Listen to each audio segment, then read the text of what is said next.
In our previous class, we have discussed about the discovery of electron, right? After the discovery of that electron by J.J. Thomson, he has proved the mass, he has calculated successfully the mass and charge and also E by M ratio of the electron, right? So actually E by M ratio was calculated by J.J. Thomson by performing cathode ray experiment that we have discussed in the last class. And also Mulliken oil drop method. By that method, Mulliken find out the charge of the electron.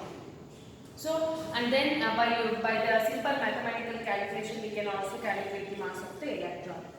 So after the discovery of electron and proving that all the elements, irrespective of the what we can say, irrespective of the nature of the element, all the atom consist of a fundamental particles called electron in them. So after the discovery of that, the scientists started thinking. So we know that atom is electrically neutral, right? So atom is electrically neutral and water. Yes, atom is electrically neutral. So already they proved the presence of electron in an atom as a fundamental particle. Then, so if that is true, only electron is present in an atom, then it might be negatively charged. Atom might be negatively charged. But we know that atom is a neutral particle. That is, it is a neutral. So and then now this thing made the scientists to think that is in atom not only electron, some other positively charged particle will also be there in the atom. Yes or no? Because electron is there means there should be a positively charged particle. Okay, so that the atom becomes electrically neutral. So and then they started thinking about that, and same cathode ray experiment is performed now by taking a perforated anode and perforated cathode. Okay, same cathode ray experiment which was performed during the discovery of the electron. Same experiment was repeated. Here, what they have done is instead of what we can say, just an electrodes like cathode and anode. Here, in this experiment, they have used a perforated anode and perforated cathode. Perforated and pores okay, so only spaces will be there. So this is called another cathode ray experiment in order to discover the presence of proton in an atom. Okay, so now same thing. This is cathode ray tube is a glass tube which consisted of two electrodes. Here in this case, perforated electrodes. One is anode and the other one is cathode. Both are connected to external battery, and also the cathode ray tube is connected to the vacuum pump in order to adjust the what pressure of the gas which is taken inside the CR tube, because we know gases will conduct only under low pressure. Okay, so and then this is and also beyond cathode and beyond anode, the tube, that is cathode ray tube, is coated with a material called as zinc sulfide (ZnS) that will produce spots when the fast moving electron, the ID electrical radiations, hits that screen. So both the sides ZnS is coated. Okay, now this is the experimental setup. So what they have observed is, when the high voltage is applied to the corresponding anode and cathode, what happens? Obviously we know that some rays are ejecting from the cathode. They are known as cathode rays, and we have studied the properties of those cathode rays. So as soon as the cathode rays are emitted from the cathode, we know that they are moving towards the anode in a straight line path in the absence of electrical magnetic field. So while these cathode rays are traveling towards the anode, what they will do is, the cathode rays will emit the cathode they will pass and travel towards the anode, right? When they will move towards the anode, so here we have taken gas, right, under low pressure, right? When these cathode rays are, we know that the properties of the cathode rays is that they are highly energetical particle. Yes or no? And they have highly penetrating power also. So when these cathode rays are moving towards the anode, what they will do is, so they will hit or they will collide or they will bombard with the some of the gaseous atoms which we have taken in the CR tube. What they will do, when they will collide with some of the gaseous atoms which are there inside the CR tube, so they will impart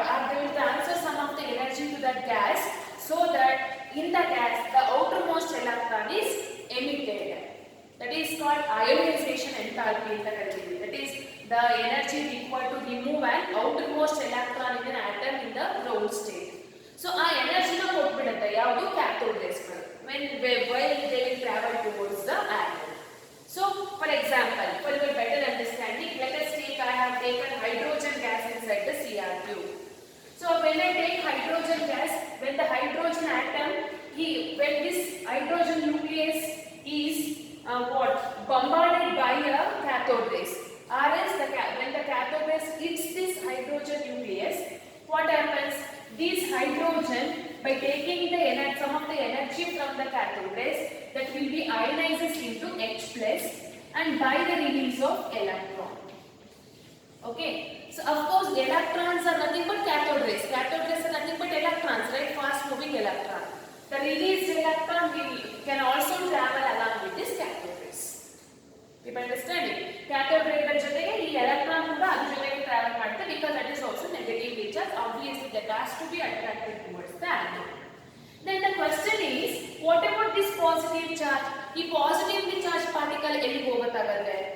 So, since they have used the perforated anode and perforated cathode, scientists observe there is a stream of some positive rays beyond the cathode.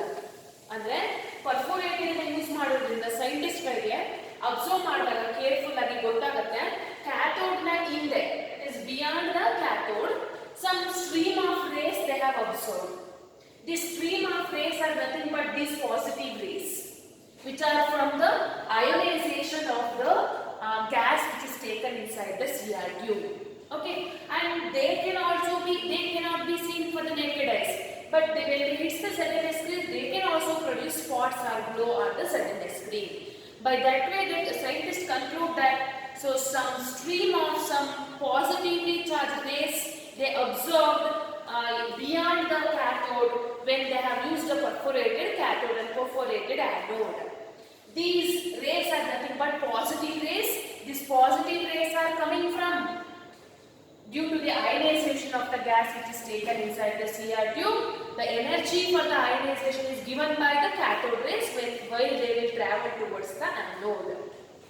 So first, as soon they observed some of the stream of rays beyond the cathode, they thought that avರಿಗೆ ಅನಿಸ್ತಾ ಇತ್ತು, oh, these rays are maybe from anode ಅಂತ. But it is not true. And initially they thought like that. So these rays may be from anode, how cathode will emit some rays, like that anode may also emit some rays ಅಂತ ಅನ್ಕೊಂಡಿದ್ರು. But these rays are not from the anode, they are from where? They are from the ionization of the gas.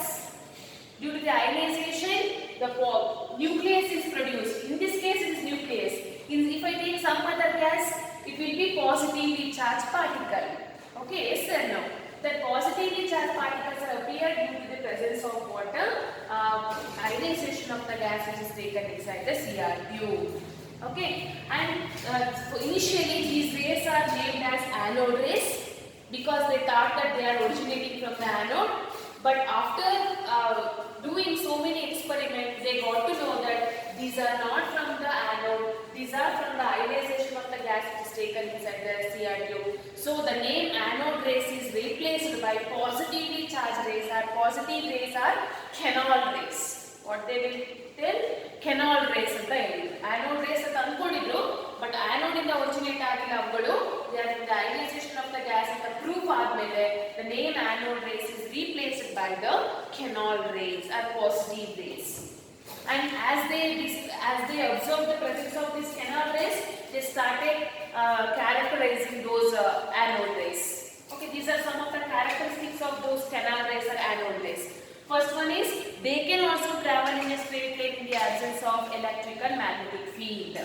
And second thing is they will deflected in the presence of electrical magnetic field. But here in this case the deflection is exactly opposite that we have observed for the cathode rays. Cathode rays ಎಲ್ಲ positive terminal of the battery ಕಡೆ attract ಆಗ್ತಿತ್ತು. But since they are positive in character, these rays are attracted towards the negative terminal of the external battery. Since they are attracted towards the negative terminal of the external electric field, so we can say that they are positive in character. They are positively charged. Right? These are they are deflected by both electric field and magnetic field. Their deflection towards the negative electric field indicates they are positively charged particle. And here it is very important. This point is very important. In case of cathode rays, so if we change the material and if we change the gas, but the characteristic property like mass and E, that is charge and mass of those cathode rays, will not be changing. They are independent of the material from which they are originated and the gas which is taken inside the CR tube. But here it is not like that in case of canal rays. Okay, the charge and mass of these particles depends on the gas which is taken inside the CR tube. Okay, yeah, different gases ತಗೊಂಡಾಗ ಅವರಿಗೆ different charge, different masses ಬರ್ತಾ ಇತ್ತು. So that's why the properties of the canal rays depends on the properties that is nothing but charge and mass. It depends on the gas which is taken inside the CR tube. Each time ಏನಾಗ್ತಿತ್ತು ಅವರಿಗೆ different charge ಮತ್ತೆ mass values ಬರ್ತಾ ಇತ್ತು. If they have taken hydrogen, that time the mass and charge is different. If they have taken nitrogen gas, that time the mass and charge is different, like that. E by m value will be different for each different gases. So that's why the charge and mass of this particle depends on the gas taken inside the discharge tube. But in cathode rays, it is independent. Okay. So and also few other properties if you want to include, we can say they are also highly energetical particles. They are also having penetrating power. They will produce scintillations or spots when they strike the ZNS screen. Okay, so this you have to observe. But ಒಂದು ಅರ್ಥ ಮಾಡ್ಕೋಬೇಕು, ಈ race ಗಳು ಬಂದಿರೋದು anode ಇಂದ ಅಲ್ಲ, ಎಲ್ಲಿಂದ ಬಂದಿರೋದು? These rays are originating due to the ionization of the gas which is taken inside the CR tube. So only they got different values of E by m ratio for different gases. Okay, so what they will do now? They have performed this experiment by taking hydrogen gas. Hydrogen gas ತಗೊಂಡಾಗ, as I already told you, hydrogen ionizes to produce H plus and electrons were released. This H plus is nothing but water. H plus is nothing but water. Proton, right? ಯಾಕಂದ್ರೆ hydrogen ಅಲ್ಲಿ ಇರೋದು ಒಂದು electron ಮತ್ತೆ ಒಂದು proton. ಅದರಲ್ಲಿ ಇರೋ electron already remove ಆಗಿದೆ ಅಂದ್ರೆ what left in the hydrogen? then only proton left. So they have calculated the charge of this H plus ion and mass of this H plus ion, that is nothing but the charge of proton and charge of neutrons. The smallest particle that they have get when they have taken the hydrogen gas and performing the experiment, they have determined the mass and charge of the lightest particle which are originate due to the ionization of the hydrogen gas. The charge of H plus and mass of H plus is nothing but the charge of proton and charge of the charge of proton and mass of the proton. Like that they have performed. H plus mass ಮತ್ತೆ E ನ calculate ಮಾಡಿದ್ದಾರೆ. The values are charge of proton is 1.6 into 10 to the power of minus 19 coulomb. ಅಲ್ಲಿ negative, ಇಲ್ಲಿ positive. Okay, so ಎಲ್ಲಿ negative? cathode rays ಅಲ್ಲಿ. ಇದು exactly positive. The same value signs are reversed. Okay, so mass of the proton is 1.67 into 10 to the power of minus 27. ಅಂದ್ರೆ heavier than compared to the electron. Electron the mass ಎಷ್ಟಿತ್ತು? 9.1 into 10 to the power of minus 31 kg. Minus 31 kg. But here it is minus 27 kg. The mass of this proton is heavier, little heavier than compared to the mass of the electron. They have proved. Did you understand how they have discovered the presence of proton in an atom? By performing the experiment by taking perforated anode and perforated cathode and observing so many characteristic properties of the canal rays, they have found the mass and charge of the proton. These are the mass and charge of the proton. No need to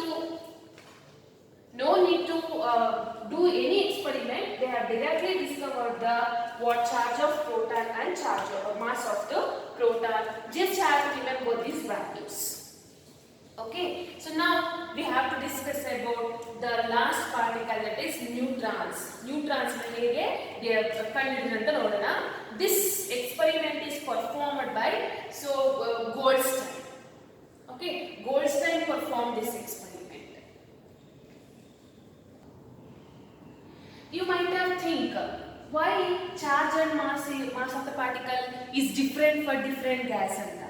Okay, because if they take hydrogen ionizes to produce H plus and electron. Okay, if I take nitrogen ionizes to form N plus and electron. Okay, of course it is diatomic in state. So here mass of N plus and H plus is one and the same according to you? No, they are not one and the same, right? So that's why since the mass of the positive particle is different, so they got different values of E by M ratio for different gas. That you have to understand here, because they are from ionization of the gas, right? Different gases possesses different mass. That's why they got different values. Okay, that you have to understand here. Yeah. So as now they have discovered the presence of what? Electron and proton in an atom, and they have proved that they have calculated charge and mass of the proton and electron. But so they have taken one atom, okay, and they have weighed it.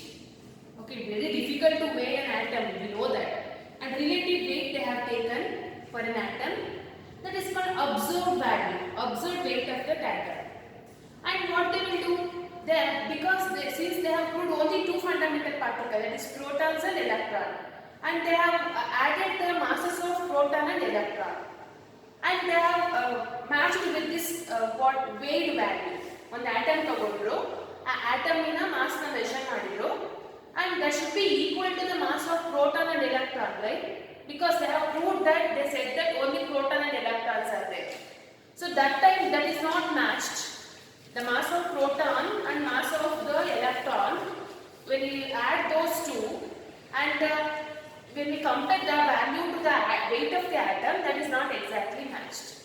So our scientists again started thinking, one more particle will also be there in the atom, that is neutron. Because we know that the mass of an atom is due to the mass of proton and mass of neutron, right? Yes or no? That time they got what? The value when they added the mass of proton and mass of the neutron, that mass is exactly equal to the mass of the atom which they have weighed. Okay, so like that they thought, and the next scientist called, famous scientist called Chadwick, he has discovered the presence of neutron in an atom. Okay, how he has discovered is by performing a simple experiment.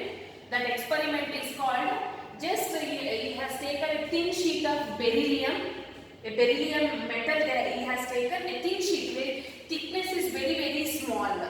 Okay, about 10 to the power of minus 15 meter.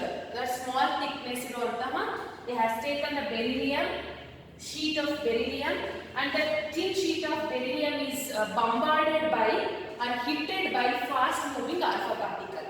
Fast moving alpha particle. This alpha particle possesses highest high energy, right? When that high energy alpha particle hit that thin sheet of beryllium, he has observed this particle kick out the neutrons present in the nucleus of this beryllium, and some rays, he has observed some rays are ejecting. These particles are ejecting. These particles neither attracted to external electric field or external magnetic field. They are neutral. They are chargeless. They have the charge again, they have to attract. Yes or no? Since they have no charge of the neutron is zero, they are not attracted by external electrical magnetic field, and he named it as a neutrons. Those particles is named as neutrons. Okay, thin sheet of beryllium metal is made to bombarded by a fast moving alpha particle. This fast moving alpha particle take out some of the neutrons present in the nucleus of the beryllium. These neutrons are neither attracted to external electric field or magnetic field, since the charge possessed by the neutron is zero. Performed by a famous scientist called Chadwick. Okay, so and then after that charge is zero, and they have calculated the mass of this neutron also. Okay, so like all put together, all the three after the discovery of all the three fundamental particles, that is electron, proton and neutron, the stable particle, their charges, mass in AMU, atomic mass unit. This, what do you mean by AMU? You will be studying first lesson, basic concepts ali gottagutundi AMU andre enanta.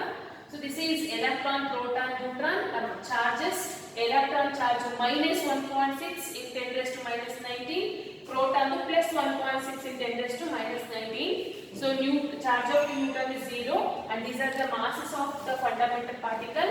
If you observe carefully, the lightest particle, the mass is very least for the electron and is highest for little more heavier for neutron. Neutron is heavier particle among the fundamental particle. ಎರಡು ಒಂದೇ ಇದೆ ಅಲ್ಲ ಅಂತ ಹೇಳ್ಬೋದು. 10 raised to minus 27, 10 raised to minus 27, but ಇಲ್ಲಿ ನೋಡಿ 1.672, ಇಲ್ಲಿ 1.674, ಸ್ವಲ್ಪನೇ ಹೆವಿ ಇದೆ. ಯಾವುದು? Mass of the neutron. ಅದು ನೆಗ್ಲಿಜಿಬಲ್ ಅಂತಾನೆ ಹೇಳ್ತಾರೆ, but even they which among this is having highest mass ಅಂದ್ರೆ neutron is your answer. Least mass possess ಇರೋದು electron. This is our masses in AMU. Okay, this table you have to remember for their values of charge and for their values of mass to solve the numericals. Okay. Yeah. So now, after the discovery of this proton, neutron and electron, next question that comes to our scientist mind is where exact places of this proton, neutron and electron. ಹಾಗಾದ್ರೆ proton ಎಲ್ಲಿದೆ, neutron ಎಲ್ಲಿದೆ, ಮತ್ತೆ electrons ಎಲ್ಲಿದೆ atom ಅಲ್ಲಿ? See, you have to imagine atom itself we cannot see for our naked eyes, right? Single atom cannot be extracted also. Independent existence will not be there. In that atom, in that minute atom, where is the place of this proton, neutron and electron is the next concept that came to our scientist mind. So to explain the place of this proton, neutron and electron in an atom, different models are given. Okay, different models are given by different scientists. The first model was given by Thomson, followed by Rutherford by performing famous experiment called alpha scattering experiment.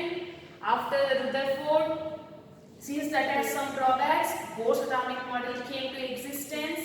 After the Bohr's model, next and accepted, and nowadays what we are using is quantum mechanical model of an atom. They have explained in detail about the structure of the atom.